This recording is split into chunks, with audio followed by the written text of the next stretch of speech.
My name is Benedicta, and you're welcome to my presentation. So tonight I would be critically analyzing globalization and its managerial implication. So we'll talk about the meaning of globalization, the opportunities and challenges it creates for managers, and how it influences leadership and organizational strategy in today's interconnected market or interconnected world. Now let's define globalization. In simple terms, we can see that globalization refers to the increasing of integration and interdependence of economies, cultures, and businesses across the world. Now, in defining globalization, there are some key points I would also like to mention. Something like interconnected markets. When we talk about interconnected markets, countries are relating to each other in terms of businesses. An example is that a business product can be designed in UK, manufactured in China, and be sold in Ghana.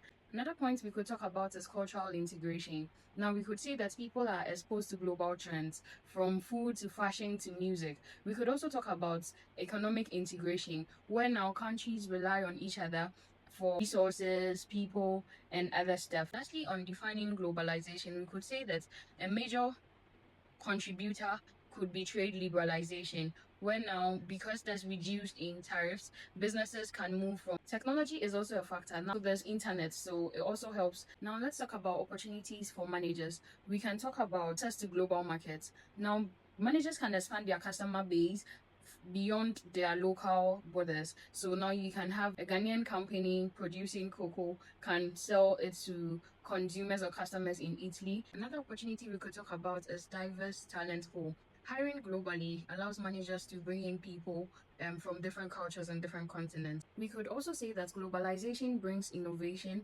through cross-border knowledge sharing. Now, managers are able to learn new technologies, management styles, and processes from other countries. Now let's talk about some challenges that comes with globalization. With complex competition, managers now compete with local firms or local brands and also international, well-established international brands. So for example, in Ghana, Shop will be competing with a brand such as ShopRite due to globalization. We could also talk about cultural misunderstandings. Now managing employees, partners, and customers across different cultural backgrounds can lead to miscommunication. So managers would now have to adapt to the work ethics, values, negotiation skills, and leadership expectations of these various cultural grounds. We could also talk about ethical and regulatory differences. In most cases, there are different ethical and regulations across each country. So, example, a work ethic regulation in Ghana might be different from a work ethic regulation in another country. We could also talk about economic vulnerabilities from global shocks. Global crises such as pandemics, wars, or supply chain disruptions can affect business operations immediately.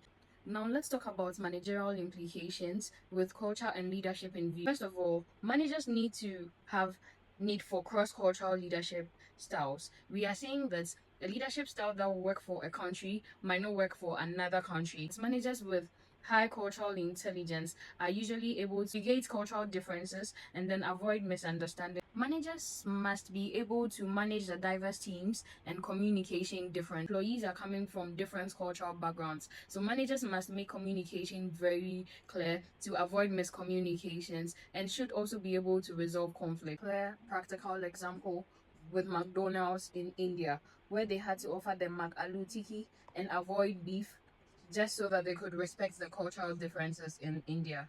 Still on the managerial implication, we could talk about ethics and compliance. Now, we are saying that different global laws and ethical expectations. For example, managers might have to comply with regulatory bodies or laws in Ghana, which might be different from the regulatory laws in another country. We could also talk about how that failure to comply can lead to fines, legal issues, and reputational damages, managerial implications with strategy and innovation in mind, balancing standardization versus local adaptation. Example is Coca-Cola. So we know that Coca-Cola uses the same brand globally, but then they are able to tailor flavors to suit the area they find themselves.